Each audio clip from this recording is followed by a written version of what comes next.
Glad to have you, amazing viewer. This video compiles thoughts on the biggest changes that I've noticed from the videos I've been sharing about China.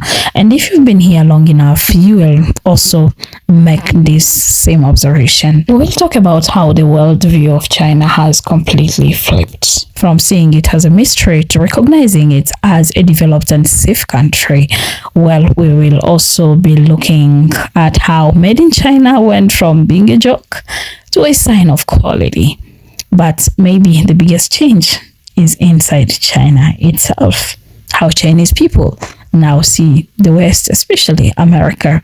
The old admiration has faded, replaced by a lot of skepticism.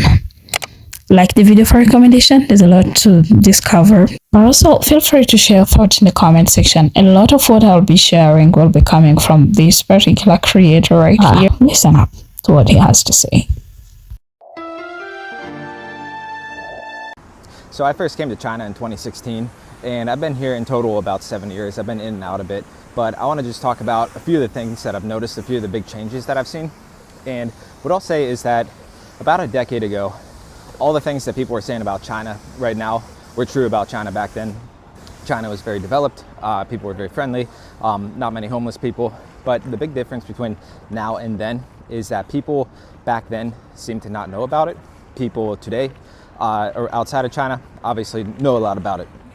And it was very interesting because whenever I first came here, I remember seeing just how developed things were, but then I would also see a lot of Western people coming in here, and they would only point out like the bad parts of China. And it's like oftentimes people just won't see what other people around them don't see. And so even if there's something like right in front of their eyes, they won't notice it. And that's kind of what was going on back then. And I remember thinking that like I was crazy or other people were crazy, because I would see this country that was like very well functioning, very developed. And I would hear people talking about how like India and all these other countries in Southeast Asia, you know, they're democracies, they're better places to live, blah, blah, blah. And I would just be like, dude, just like open up your eyes. I'm just so sick of travel bloggers coming to China and rage baiting about how everyone in China's rude, how everyone in China doesn't speak English, and how everything in China is not foreigner friendly. Girl, nobody needs to be making their country comfortable for you. No one knows a single word of English, and literally not even gesture, like common understanding that you have in literally every single country in the world. Walk up to the barista and you do this, they would not get it. I find it very ironic that you, as an Italian person, are complaining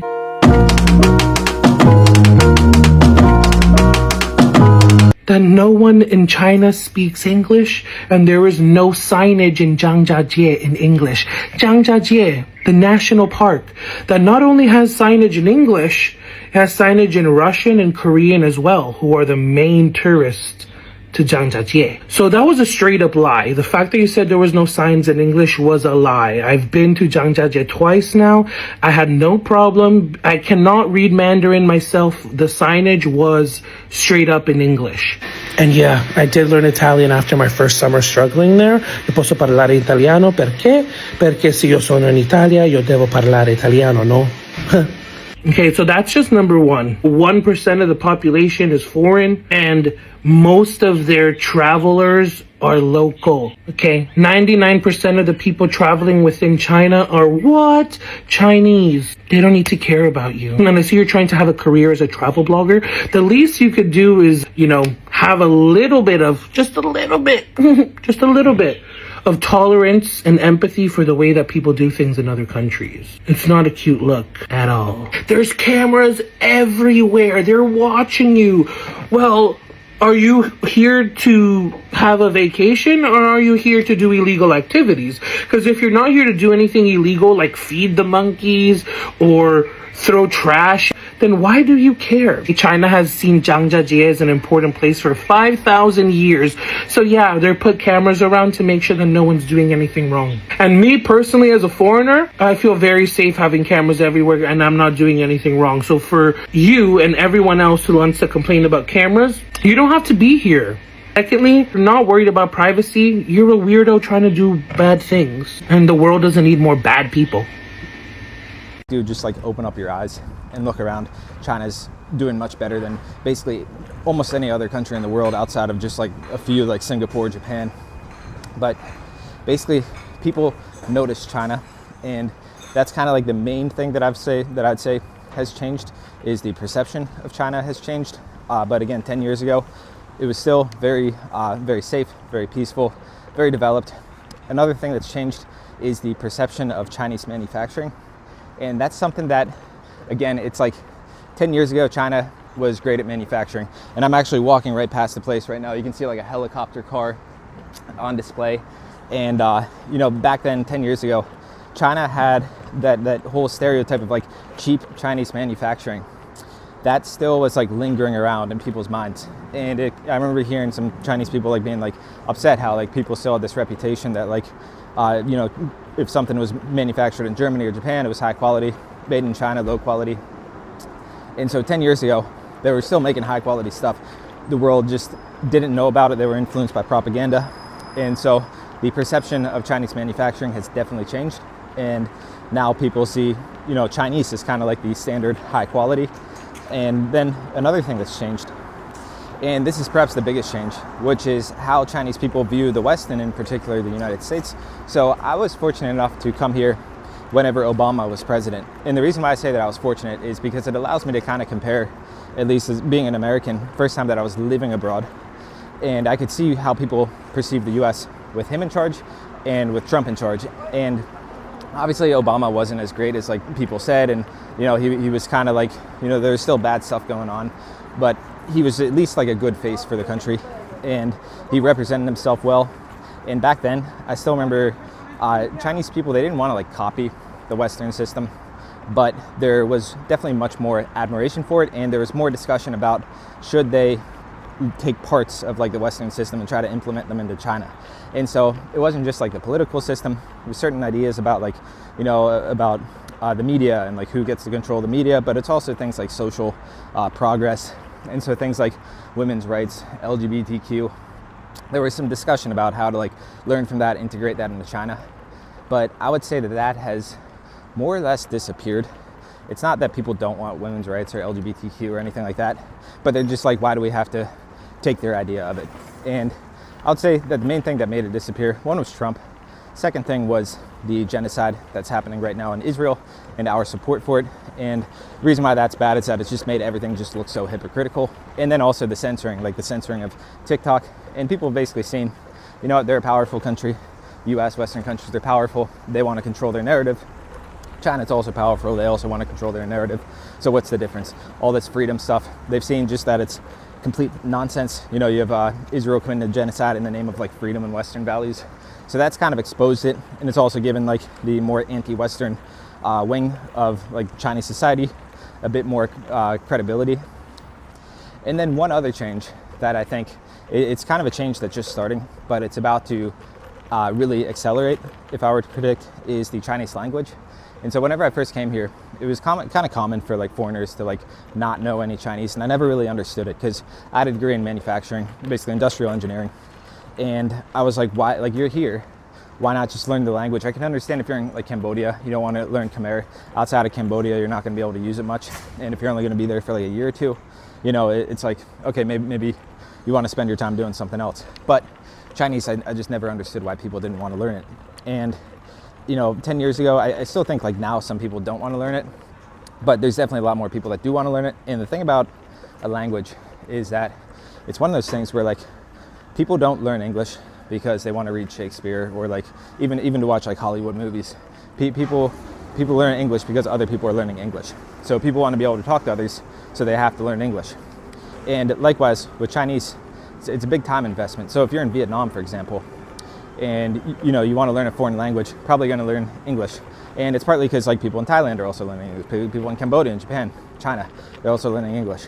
But the thing is, the more people learn Chinese, the more other people will learn Chinese. So if you're in Vietnam again, it's like learning Chinese will be hard. It takes them quite a while. It's actually easier to learn Chinese for them than English, but not by much. It's still pretty hard to learn. And so the more people in Vietnam learn Chinese, the more people in Thailand will learn Chinese. And the more people in Vietnam don't learn or learn Chinese, the less time they'll be spending probably learning English, which means the less time people in Thailand and Japan will be spending learning English.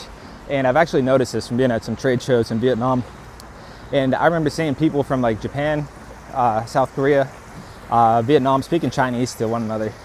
And obviously more people from like those countries will speak English together, but you can start to see it.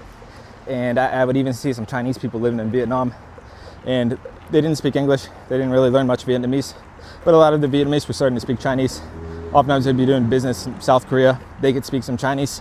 So I've seen Chinese pick up as a lingua franca, a shared language, but I just think that this will happen exponentially. And I think that right now English is like the world language, and it's kind of unimaginable to think of like a language replacing it just because it is so dominant. But I could just imagine where like one day everyone's speaking English, and then like the next day you look around and all of the young people, at least, they're all talking to each other in Mandarin. And I could see that definitely happening here in Asia, because English is kind of, it just is a colonial language. And so there definitely is resentment that many people have towards having to learn it. And so I think with China, at least, you know, they're not conquering other countries. They haven't done it, at least outside of their region historically. And so I could see Mandarin just exploding. I can already see it kind of happening, but I could see Chinese just maybe not overtaking English. Or I don't think English will become like, just like, I don't think it'll completely go away, but it might kind of retreat into being more of like a regional language, almost like how Spanish is in Latin America or how Arabic is in the Middle East. English might kind of go back to being more Western, and China might start to eat into that sort of like market share that English currently has all over the world. So those are a couple of the big things that I've noticed about some of the biggest changes in China. If you've been here for a while, if you're interested, please like and subscribe. But if you have comments, if you have thoughts, please share them in the comment section. And I look forward to hearing from you. Why feel more freedom in China or in the UK? Before I was 22, I have never lived in another country. On YouTube, I was always told that China is a country with no freedom. So in order to figure out how free it will be in the Western world, I studied and worked in London for 3 years. Then later, something fundamentally changed in my mind. How do you define freedom? In the UK, after 9 o'clock, as a female walking alone, I was harassed over 3 times, even though I ended up safely without any physical injury, but I still feel a little bit traumatized. But I still have to do that sometimes for some necessary reasons, like going out to a event. Then that's what I did. I pretended on a phone call with someone else and updating where I was, just to let people around me know that I wasn't alone and don't dare to touch me. And at that time, I didn't feel I have the freedom to go anywhere at any time and dress whatever I want, because if I dress too sexy, I can attract some people that I don't want at night. Yeah, the salary in the UK is higher than China, but the rent in food and all the daily commodities is also much higher. After deducting the rent and basic expenses, there wasn't much left. What I see is very common for young people in London to get support from the family to get a decent life. Otherwise, they need to do a lot of part-time job to make ends meet. But when I come back to Shanghai with the same graduate level salary, I can rent an apartment for 50 square meters and with no flatmate in a very central area. And I can order food online anytime and get it delivered within 14 minutes to my doorway. I can have lunch in shopping mall in every single workday. And I can shop online for anything and get it delivered within 3 days. Even return it for free, no shipping fee charged. So everything I couldn't access in London, but I can easily access it in Shanghai with the biggest convenience. And it is true, in London, you can see a doctor for free, but you need to make an appointment like 2 months in advance for a visit. But in China, whenever I feel unwell, I can go straight to the hospital and make a check within half day. Usually over 70% are covered by the medical insurance. As long as you have a job, you have the medical insurance. Imagine in a place you can walk on the street anytime safely whenever you dress, get delicious food anytime you want without considering the price tag. Customer service are always there to help you whenever you are handling a paperwork or application. But you probably say in China you can't criticize the government, you can't say whatever you want. But when I'm busy with enjoying my life and very satisfied with the public services and convenience around me, why would I still criticize the government?